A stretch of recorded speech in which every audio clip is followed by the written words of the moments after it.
Esse é o podcast Pesca Consciência. Nessa primeira temporada, o planeta oceano e a Mata Atlântica são nosso maior poema. Olá, eu sou Gisele de Souza Silva, engenheira de pesca. Esse podcast foi um desafio de atividade proposto pela professora Caterine Torres de Almeida, na disciplina de Geoprocessamento e Sensoriamento Remoto 2, onde os alunos da Engenharia de Pesca da Faculdade de Ciências Agrárias do Vale do Ribeira, na Unesp de Registro, precisaram desenvolver um episódio que tivesse uma relação com a disciplina e também com o projeto de extensão Poema, sigla para Planeta Oceano e Mata Atlântica. Vamos ouvir a professora doutora Caterine Torres, docente da Faculdade de Ciências Agrárias do Vale do Ribeira, da Unesp de Registro. Como é que foi a ideia desse projeto? Como a senhora conseguiu vincular esse projeto e trazer a disciplina, trazer a gente para poder gravar? A professora Marília coordena o projeto Planeta Oceano e Mata Atlântica. Ela vai falar um pouquinho sobre esse projeto, eu faço parte também. E a gente teve essa ideia de utilizar do podcast para divulgar a ciência oceânica, a ciência da restauração da Mata Atlântica, da conservação. A gente achou que era uma ferramenta interessante de comunicação científica.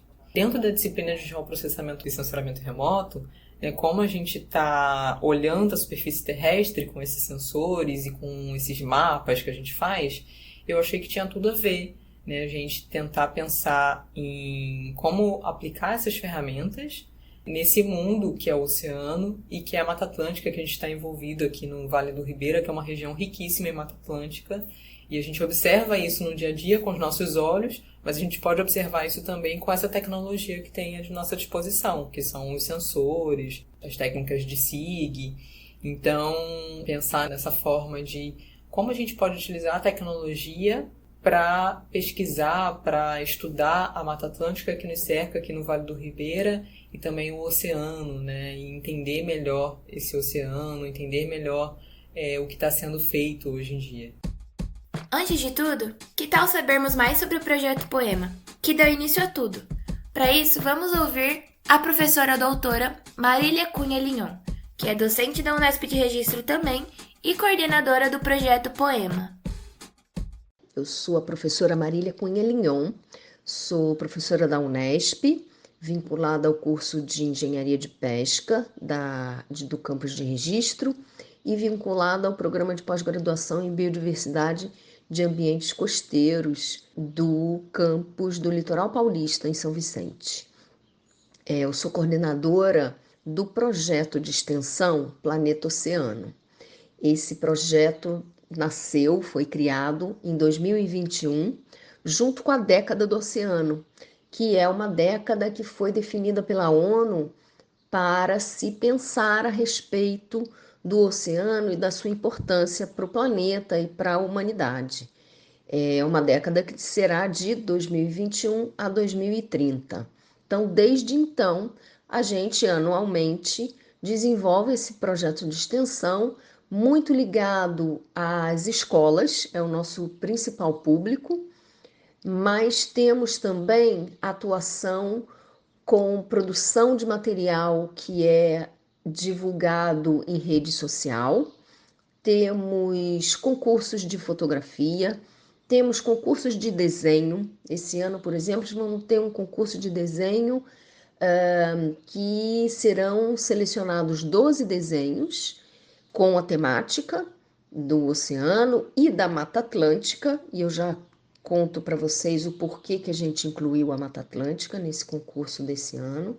E esses 12 desenhos vão compor um calendário que a gente vai distribuir para os parceiros nas escolas.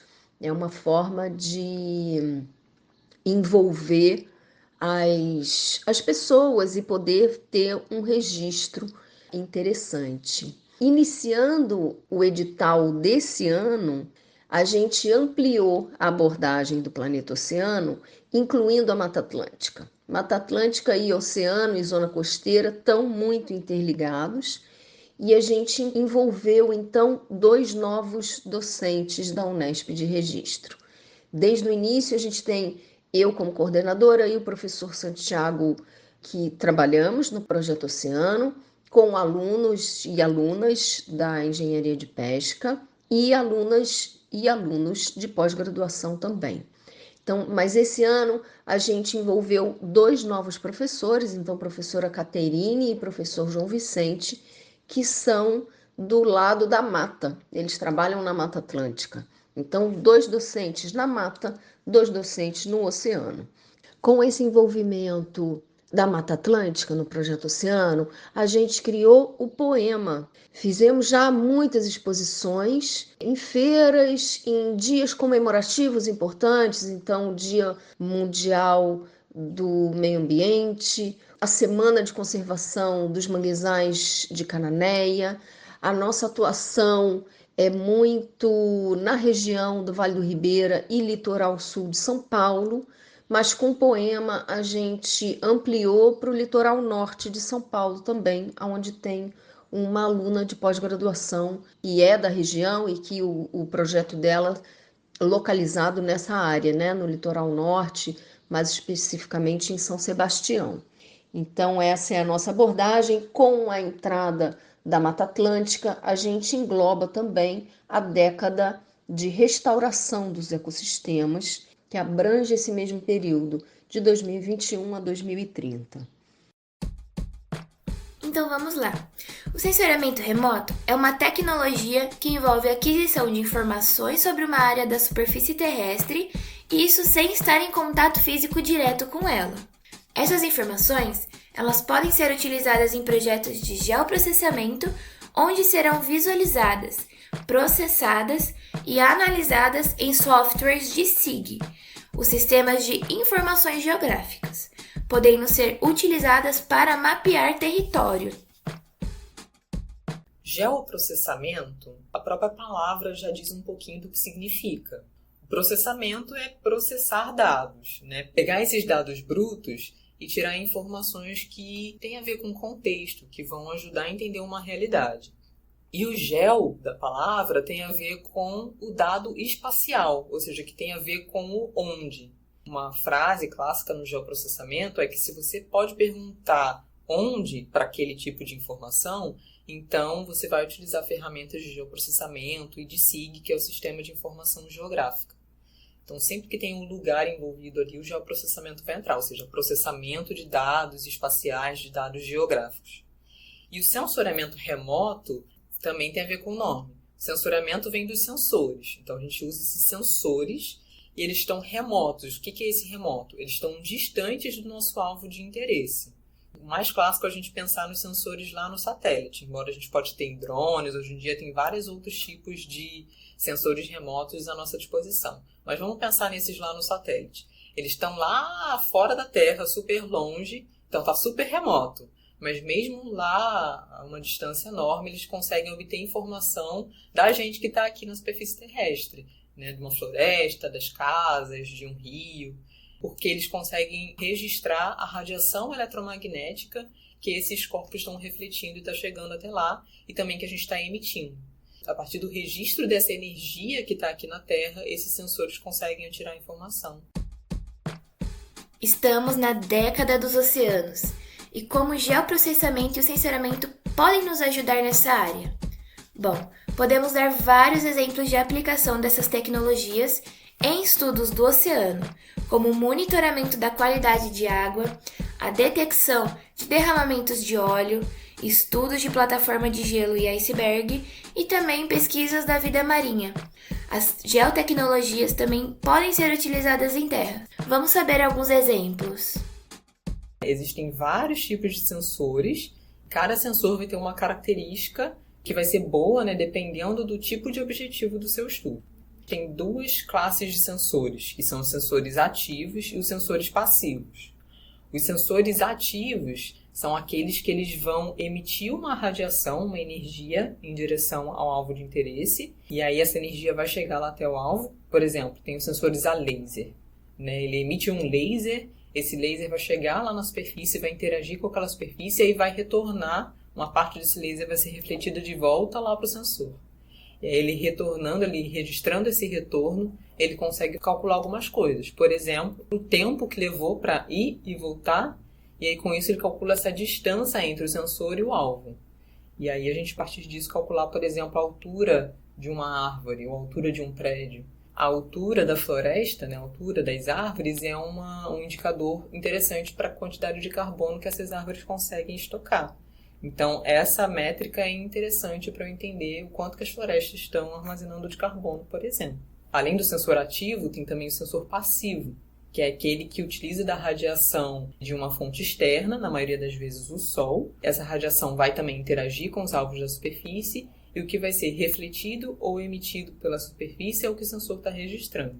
E aí, a gente pode ter, por exemplo, uma imagem muito parecida com as fotos que a gente tira no celular, que podem ser utilizadas com vários fins, né? Por exemplo, ver o quanto de área que eu tenho de floresta e o quanto de área que eu tenho de desmatamento. Então, eu sei o quanto que foi desmatado esse ano, ou o quanto que pegou fogo.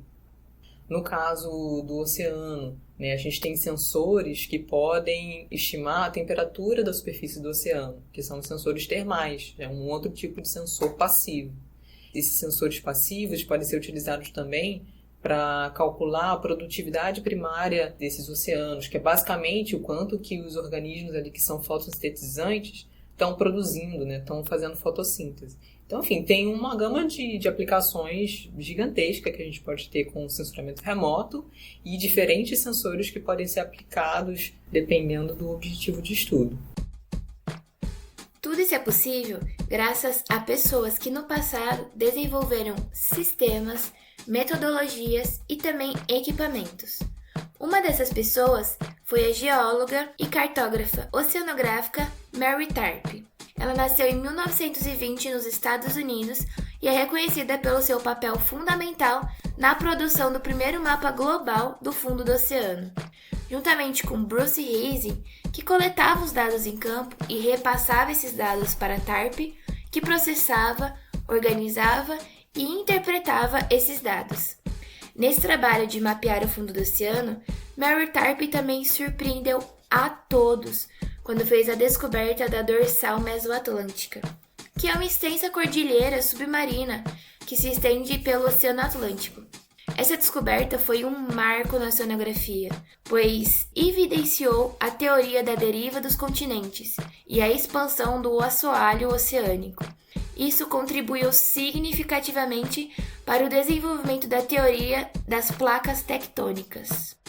Eu não sei como que a Mary Tarp fez lá na época dela, mas imagino que tenha sido muito mais difícil se ela tivesse utilizado as ferramentas que a gente tem hoje. A tecnologia, a informática, trouxe essas facilidades para a gente, tanto de coletar os dados, por exemplo, com sensores remotos, em áreas muito grandes, né, no mundo inteiro, como processar esses dados, que antes levava muito mais tempo, era algo muito mais manual, que envolvia cálculos muito bem detalhados e planejados, e levava isso muito tempo, e hoje você faz com o computador de uma forma muito mais rápida. E isso acaba tornando o processo mais eficiente e em alguns âmbitos um pouco mais preciso também. Apesar de inicialmente sofrer com a resistência, por ser uma mulher em campo que é dominado por homens, Mary Tarp persistiu e isso foi fundamental para o avanço e conhecimento. Ela é conhecida como uma das pioneiras na cartografia e o mapeamento do fundo do oceano. Pensando em toda essa história da Mary Tarp, como será que é ser mulher hoje em dia na ciência? Será que nós evoluímos de lá para cá? A gente evoluiu, mas ainda precisamos evoluir muito mais. Eu diria que ser mulher na ciência não é fácil, assim como ser mulher em qualquer lugar. Infelizmente, nós sofremos dificuldades que muitos homens não têm noção do que é, porque não passam pelas mesmas barreiras que nós passamos. E, às vezes, barreiras muito significantes, assim, em termos de ciência, né? Para fazer ciência, o que você precisa é de uma mente curiosa, de uma pessoa que tenha vontade de aprender, de conhecer. E tanto mulheres como homens podem ter essa vontade, podem ter essa curiosidade e ser super capazes de fazer ciência. Mas, infelizmente, a gente vive num mundo que tem uma estrutura e um histórico que veio de muitos preconceitos. E a gente ainda hoje, que enfrentar essas barreiras, esses preconceitos em vários lugares, inclusive dentro da ciência. A questão da mulher na ciência e questão de gêneros, né, do espaço que a mulher tem conquistado nas universidades e na ciência de modo geral, é algo que eu tenho liderado em termos de estimular meninas e mulheres a se empoderarem, a valorizarem o seu papel como pesquisadoras e como atuantes em termos de defesa da conservação do meio ambiente. Né? Então, a mulher tem um papel na sociedade que é fundamental, que é cuidar dos seus filhotes, né? Que é cuidar da sociedade do futuro. Né? Então, se a mulher tem, nesse início da vida da criança, se ela tem um tempo de qualidade para dedicar para os filhos, muito possivelmente teremos uma sociedade mais forte, mais saudável. E aí o papel do homem é fundamental, tanto do homem parceiro, marido, como do homem na instituição de pesquisa também, como do homem na universidade também, né? Então, todos, em todas as etapas, precisam entender esse papel da mulher, e aí são os chefes de direção, os coordenadores, os chefes de departamento, os diretores das instituições, entendendo a mulher como importante elemento na sociedade, tanto como mãe, assim como pesquisadora. Tá? Então, dando essa possibilidade de afastamentos, e aí a gente tem nos momentos necessários, né? E de financiamento também. Então, a gente tem conquistado espaço ao longo do tempo, como, por exemplo, a FAPESP tem opção de indicação de Bolsa Maternidade. O CNPq tem indicação no currículo Lattes se a mulher teve um período de gestação e período de licença maternidade, porque muito provavelmente a produção vai diminuir, a produção de pesquisa, e esse entendimento da sociedade de que é natural esse processo é muito positivo. Então, a gente tem conquistado novos espaços, sim, isso é bastante importante destacar, mas a gente tem muito ainda a mais para conquistar e para ganhar espaço, por exemplo, em termos de liderança nas empresas, nas direções, nos departamentos. Eu acho que a gente precisa estar mais à frente em mais lugares, né? E isso é totalmente possível. Eu acho que é uma questão da gente sensibilizar e empoderar mulheres e sensibilizar os homens também, né? Então, acho que é um fator importante aí. Depois dessa nossa primeira viagem, o que será que está por vir? Nos próximos episódios, os estudantes de engenharia de pesca irão te guiar em uma viagem que é do mar para a terra. Nossos episódios abordam temas diversos, mas todos têm uma coisa em comum: a conexão entre a tecnologia, o meio ambiente e também a sociedade. No episódio 2, para onde todo esse calor vai? Vamos explorar as mudanças climáticas, com enfoque no aquecimento dos oceanos, que é um dos desafios mais prementes que o nosso planeta enfrenta. No episódio 3, Além dos Limites, o lixo tem lugar?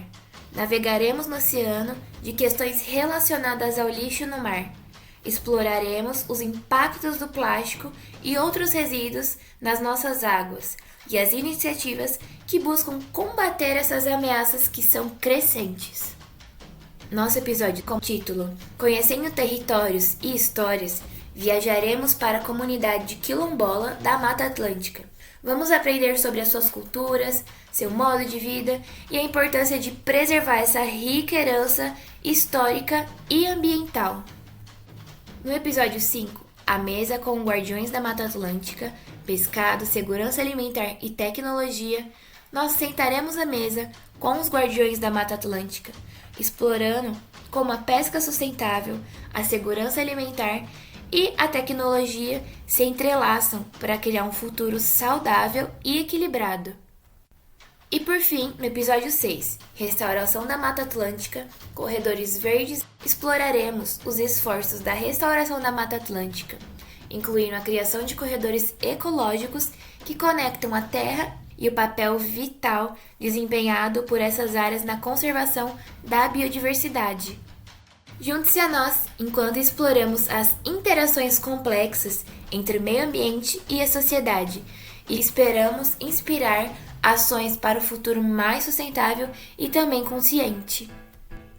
Esse episódio foi escrito e editado por Gisele de Souza Silva, com a participação da professora doutora Caterine Torres de Almeida e a professora doutora Marília Cunha Linhon.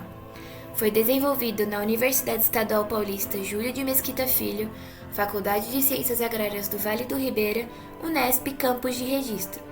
As informações produzidas foram com base no site Ciência pelos Olhos dela e Columbia University, com a ajuda das docentes envolvidas também.